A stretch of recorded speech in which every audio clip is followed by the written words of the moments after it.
We are mere days away from catapulting ourselves into the new year, into 2026. And I'm sure many of you have been thinking and reflecting on what you want to achieve in your harping over the next year. So I'm going to be giving you guys 3 tips to help you guys set goals that you can stick to moving forward in 2026. Welcome to the How to Harp podcast, where your harp and your journey are always front and centre. I'm Heather Downey, harpist and founder of How to Harp, your online space for expert guidance and endless inspiration.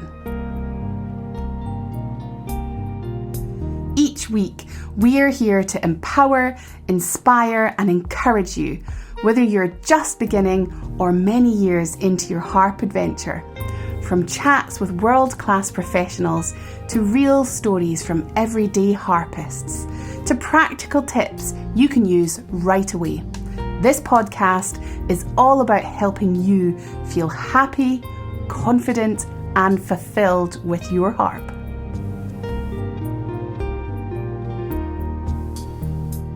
Hello everyone and welcome to episode 21 of our How to Harp podcast, and of course happy Boxing Day to you all.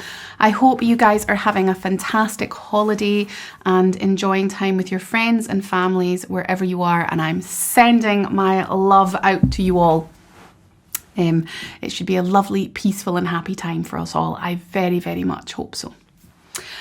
And we've got a wonderful topic for you guys to discuss today in our harp tip. We are, of course, coming to the end of 2025. We are mere days away from catapulting ourselves into the new year, into 2026. And I'm sure many of you have been thinking and reflecting on what you want to achieve in your harping over the next year. Yes, January is the time for setting goals, isn't it? And thinking about what we are hoping for from not just our hobbies, but from every different aspect of our life. And many of us will be setting New Year's resolutions and thinking about what we want from the year ahead. But I am imploring you guys to begin thinking about this before the start of the new year. Don't wait until January to set those goals. Take some time now in December to reflect. And of course, if you're watching this, not when it's just been released, but sometime in the future, and you're thinking, oh, it's not January, it's March. It's any time is a good time to reflect and think about your goals and what you want to do to move forward. But of course, the change of year is always this. It prompts us, doesn't it? So I'm going to be giving you guys 3 tips to help you guys set goals that you can stick to moving forward in 2026. And some of them might not be the ones that you might expect. It might not be ones that you guys have heard before.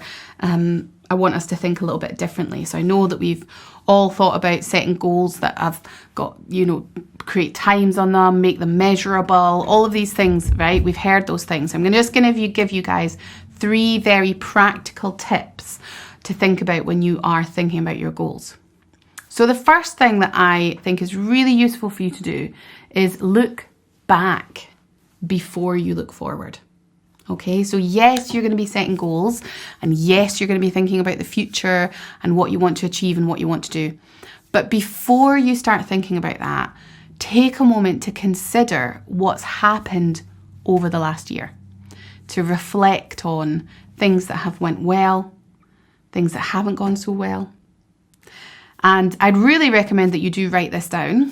If you're not into writing, you could make your own little podcast. You could film yourself talking about it if you're more into that, or do a little voice note on your phone talking about it. But however works for you, definitely make sure you document it.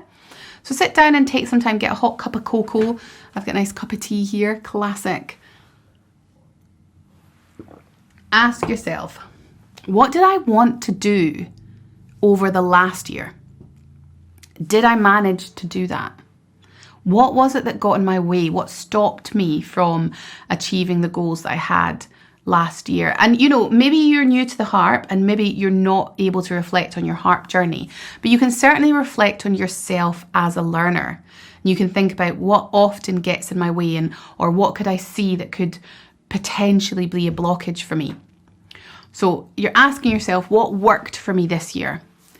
But of more than just how did my goals go this year and what did I achieve, I'd like you to also say to yourself, well, what did I find fun? What did I actually really enjoy doing this year? And, it just felt great doing. Was there something in particular that sticks out? Like when you think about that, what did I find fun about my harping? Is there something that immediately jumps out to you?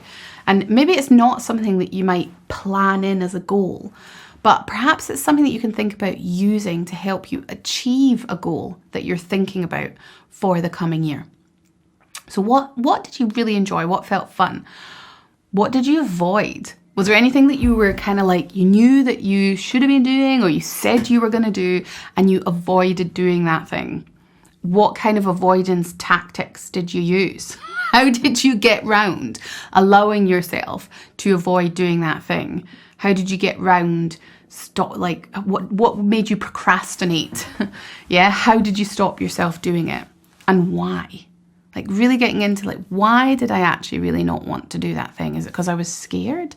Is it because I was scared that if I put all of myself into something and then it maybe didn't go as well as I hoped, that I would feel like a bit of a failure? Honestly, that's one of my biggest issues, is that I sometimes hold a little bit of myself back because I'm like a little bit of self-protection. If I go all in here and I fail, then I don't have anything else to give and I have really failed. Whereas if I hold a little bit back, I've always got that get out of jail free to say, well, I didn't do this. I could have done that. It's not a good trait to have, I think, for myself. It's definitely something that I'll be working on when I'm thinking about my goals for 2026. But yeah, what worked this year? What didn't work and why? What was fun and enjoyable and exciting? How can you incorporate that next year? What did you avoid and why did you avoid it? So that's your first step. Look back before you look forward. Next up, think about setting intentions and not just setting goals. So a goal might be learn this piece, learn Debussy's Arabesque. That's a goal. That's measurable. You might say by June, it's timed. But an intention might be play with more expression or feel confident sight reading. So you're thinking about something that it's more an intention behind your playing. And so it's great to set goals and think about repertoire that you want to achieve and think about those kind of milestones. But it's also great to set those intentions that will actually be applied to all areas of your harping and to all aspects of your repertoire. So if you sat down now and you thought, how do I actually really want to play these pieces? What would really give me a lot of satisfaction if I could improve this about how I approach these pieces, if I could improve this about my intention behind my playing. And so have a little think about setting intentions and not goals. And last up, number 3 is make a realistic plan. I feel like I'm talking to myself here because this is another thing that I really struggle with. I get all excited about setting my goals and I go all in. I know I said I hold a little bit myself back, but in a different way. I go all in and I'm like, yeah, I'm going to practice 3 hours every day and it's going to be amazing. And in a month, I'm going to totally smash that piece. And it's not realistic. I don't have 3 hours in the day to practice. So if I set myself that goal, if I make a plan for me to reach the goals that I've set and I say, yeah, to reach those goals, I'm going to practice 3 hours every day. I'm going to fall off that wagon pretty quickly. And then I'm going to feel really rubbish about myself because I've fallen away. So really think about what is actually realistic for you to do. What's an action plan that you can actually stick to and follow? And if anything, make it very manageable and leave time to add in extras. right? It feels much more positive to add in extra things than to have to actually break things down. Oh, I'm not achieving what I planned. I'm going to have to make it simpler. I'm going to have to spend less time, right? The psychology behind that is way harder than, oh, I've done all this. I can add more now.